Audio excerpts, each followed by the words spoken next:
Welcome everyone to my Fodder School 3 hot video. I'm Sarah Gardner, also known as Juicy S of Juicy S Art. First of all, we created Copic stitch journals with Die Venter. I loved this and it was quite addicting for me to create these little books. Her instruction was so clear and so calm and so patient, it was actually kind of relaxing just listening to it. I ended up swatching some of my paints on some extra linen that I had, and that looked so cool that I decided to create some covers just out of the swatches. In one of these swatch covered books, I created a book of paint palettes. You see, I had been keeping a list of these colors just written down in a notebook, and I wanted to give it a visual. So I took each color on each list and put it down into this little book. And it's beautiful for one thing, but it's also a lot more helpful than just looking at a list of colors written down in a notebook.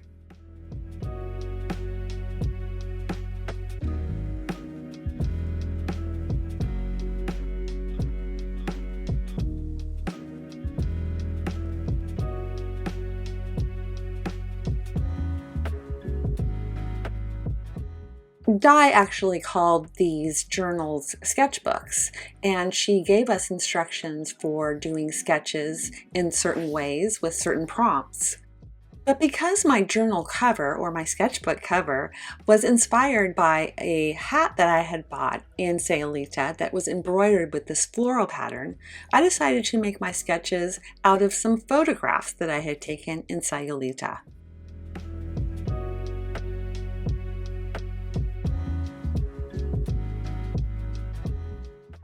In November, for Tiffany Sharpe's lessons, I didn't use junk mail to create my folios. Instead, I used some file folders that I had had for a long time.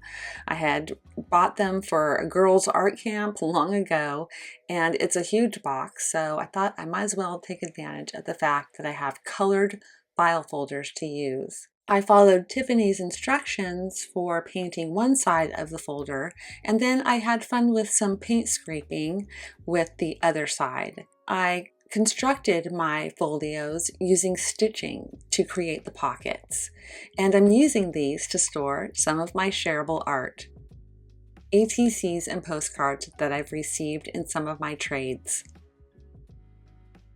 Tiffany also offered one of her fabulous lessons on creating watercolor ephemera, and I had so much fun creating it that I wanted to create a little journal that kind of followed the folio lessons and use some of that ephemera in the embellishing of some pages here. I just love this little journal. I love the way it turned out, and I really am thrilled with how my watercolor ephemera is so bright and cheerful.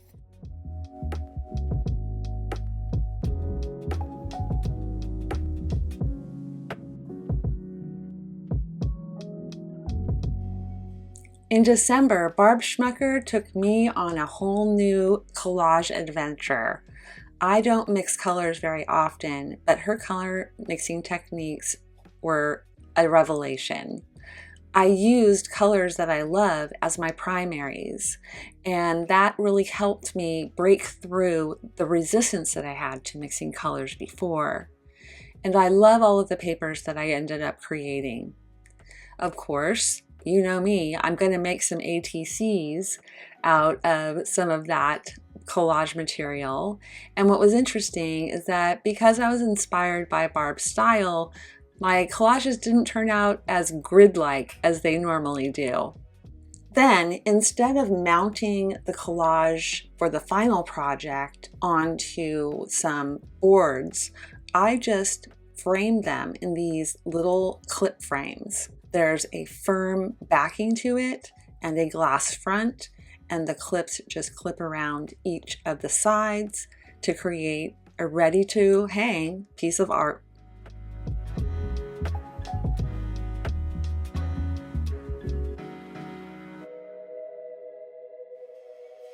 Next in the lineup is March with Chris Karpiak.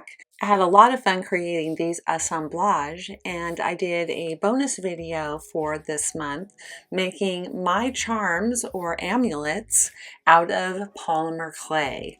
I really enjoyed creating these because it was a little out of my comfort zone, but super fun. I had fun doing some embroidery, adding rhinestones and tassels, and playing with collage in a kind of simple way that wasn't too complicated and wasn't too much of a challenge for me because these were things to hang on the wall, and that's not something I always do. My art tends to be shareable or in my art journal, so exploring new ways to create during this month of Fodder School was really fun.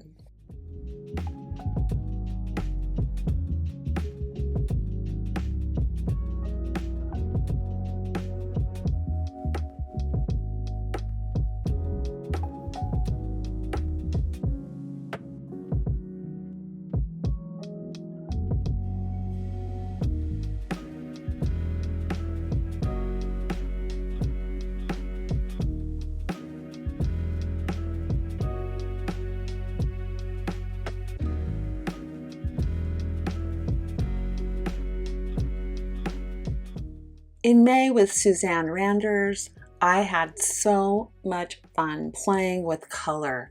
I got to choose the colors that make my heart sing to create this folio, some fodder, and a bunch of postcards that I ended up swapping in one of my international DIY postcard swaps. Since the doodles that I created following Suzanne's lessons were kind of graphic and very high contrast, mandalas, peace signs, eyes, etc., I used some of my other high contrast collage material to balance it out with all that color. I do often use stitching in my mixed media art, and my sewing machine is more often used to sew paper than fabric, so I was really able to jump right in with this folio. I had to make a few adjustments just because I didn't have the right sizes per Suzanne's specifications, but it all worked out just great.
Finally, June was my month of lessons, and of course we made some shareable art.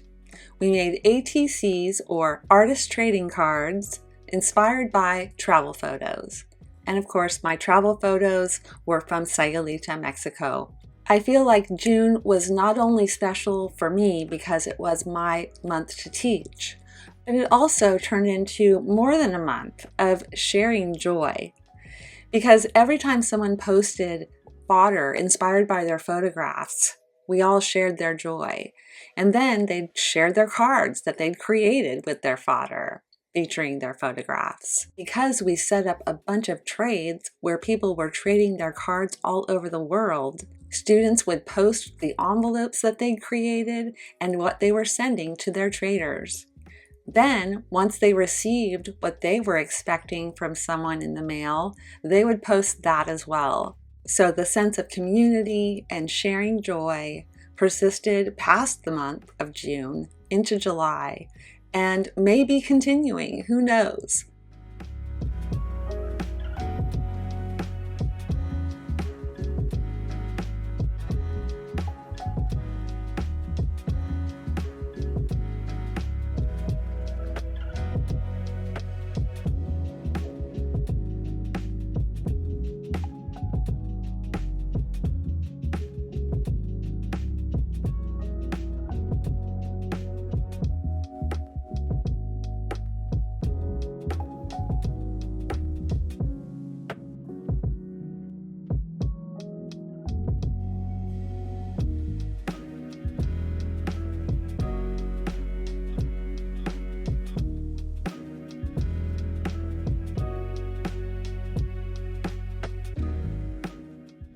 I hope you've enjoyed this video, and I can't wait to make fodder and use fodder in Fodder School 4.